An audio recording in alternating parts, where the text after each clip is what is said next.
अस्सलाम वालेकुम, welcome back to the channel. I am Abdullah Iftikhar, third year law student from Quaid Azam law college.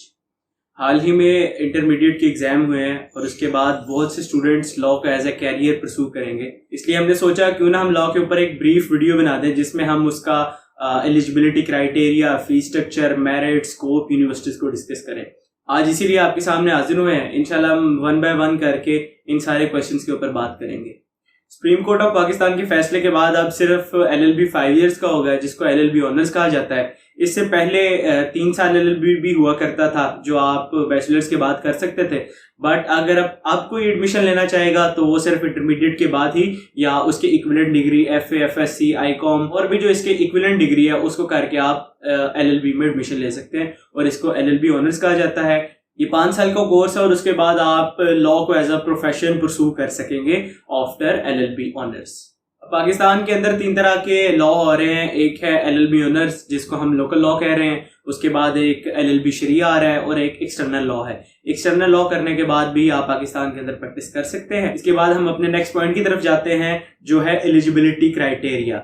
अच्छा, eligibility criteria को अगर देखा जाए तो आपके इंटरमीडिएट या उसके इक्विवेलेंट डिग्री के अंदर 50% मार्क्स होना लाजमी है। और HEC ने एक टेस्ट इंट्रोड्यूस कराया जिसको लॉ एडमिशन टेस्ट कहा जाता है। उसके अंदर 50 मार्क्स लेना आपके लाजमी है, देन ही उसके बाद आप एडमिशन ले सकेंगे।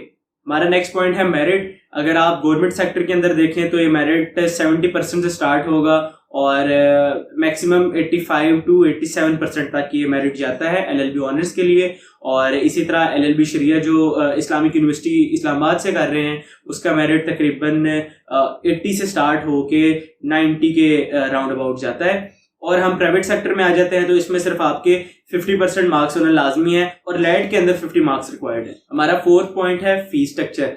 फी स्ट्रक्चर गवर्नमेंट सेक्टर में आपका 20,000 से लेके 30 या 35,000 तक पर सेमेस्टर चार्ज करती है गवर्नमेंट यूनिवर्सिटीज। और प्राइवेट सेक्टर में आप देख लें तो आपकी फी स्ट्रक्चर स्टार्ट होगा जो डिफरेंट कॉलेजेस हैं वो तकरीबन 1 लाख से लेके 4 to 5 लाख तक ये LLB ऑनर्स के लिए स्टार्ट होता है। और गूगल के ऊपर सबसे ज्यादा सर्च किए जाने वाला क्वेश्चन है what is scope of law.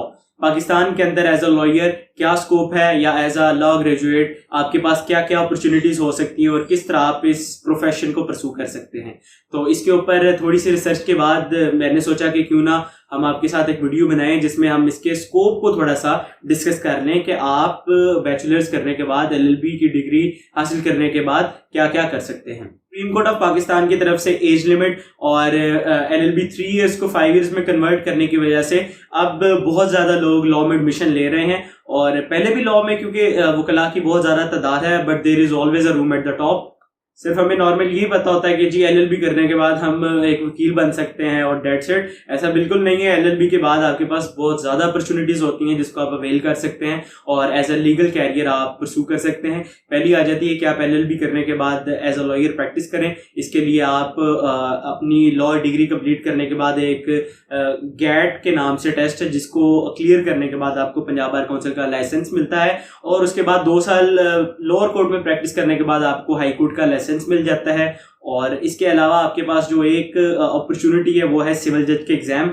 2 साल अपनी आप प्रैक्टिस करने के बाद सिविल जज के एग्जाम दे सकते हैं जिसकी एज लिमिट है 35 इयर्स और आप इसको 3 दफा अटेम्प्ट कर सकते हैं। इसके अलावा भी कुछ और चीजें हैं जो मैं आपको बता देता हूं कि इसके बाद हमारे पास एक अपॉर्चुनिटी आ जाती है ADPP जिसे हम असिस्टेंट डिस्ट्रिक्ट पब्लिक प्रोसिक्यूटर कहते हैं। इसकी भी एज लिमिट 35 इयर्स है। आप इसको 3 दफा अटेम्प्ट कर सकते हैं after 2 year of practice. Basically ये स्टेट को रिप्रेजेंट करने वाले वकील होते हैं। और इसके बाद आ जाता है एडिशनल सेशन जज। ये डिस्ट्रिक्ट लेवल के जजेस को एडिशनल सेशन जज कहा जाता है। इसकी एज लिमिट 45 इयर्स तक है और ये 18वें स्केल की जॉब है। और इसके अलावा भी क्योंकि आपकी लीगल प्रोफेशन में अपनी प्रैक्टिस जारी रहेगी तो आपके पास अपना नॉलेज गेन होगा ज्यादा।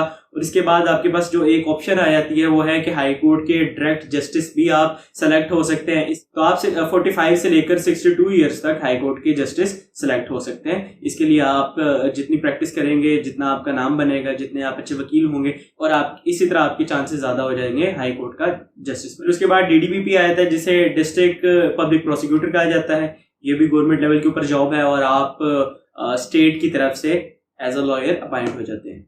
और बैचलर्स के बाद सबसे ज्यादा पैसे कमाने का जो जरिया है वो है किसी भी कंपनी का लीगल एडवाइजर बन जाना। पाकिस्तान में जितनी मल्टीनेशनल कंपनीज हैं या जितनी और नॉर्मल लोकल कंपनीज हैं, इनको लाजमी तौर पर लॉयर की एज ए लीगल एडवाइजर या लॉयर्स की टीम की जरूरत होती है जो इनके कानूनी तौर पे मसले हल कर सकते हैं।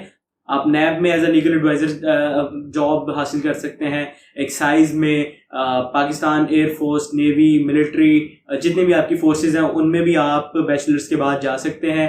और उसके बाद जितने आपके कंपनीज हैं, मल्टीनेशनल कंपनीज, और जितने आपके बैंक हैं, उनको भी लीगल एडवाइजर की जरूरत होती है। तो ये सबसे ज्यादा पैसा कमाने वाली जो चीज है वो है लीगल एडवाइजर किसी भी कंपनी का बन जाना। लीगल एडवाइजर की फॉर्म में बहुत ज्यादा गैप है जिसको वकला हज़रात अवेल कर सकते हैं। इसके अलावा आप लीगल इंस्पेक्टर बन सकते हैं, डिफरेंट इन्वेस्टिगेशन एजेंसीज में एज ए लीगल ऑफिसर बन सकते हैं। टीचिंग को एज अ प्रोफेशन आप चूज करते हैं जिसमें आप असिस्टेंट प्रोफेसर और डिफरेंट कॉलेजेस यूनिवर्सिटीज में as a visiting permanent faculty में आप शामिल हो सकते हैं। और लॉ करने के बाद आप टीचिंग को एज अ कैरियर परस्यू कर सकते हैं।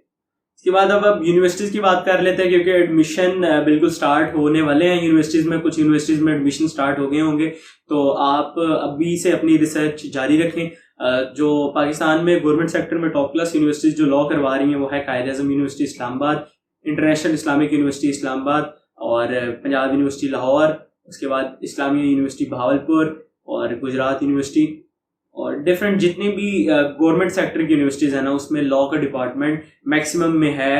और अगर आप प्राइवेट सेक्टर में आते हैं तो यूसीपी, यूएमटी, यूएल और सुपीरियर यूनिवर्सिटी, लम्स और डिफरेंट यूनिवर्सिटीज मौजूद हैं जो एलएलबी ऑनर्स ऑफर कर रही है। जिन लोगों ने लॉ को एज अ कैरियर परस्यू करना है वो लाजमी तौर पर एडमिशन लें और मेहनत करें इस फील्ड के अंदर। ये बहुत स्कोप है। ये तो हमने बस थोड़ी थोड़ी बातें की हैं, जो उसके अलावा भी बहुत ज़्यादा स्कोप है सितारों के आगे जहाँ और भी हैं। तो आप लाजमी तौर पर अप्लाई करें डिफरेंट यूनिवर्सिटीज़ में।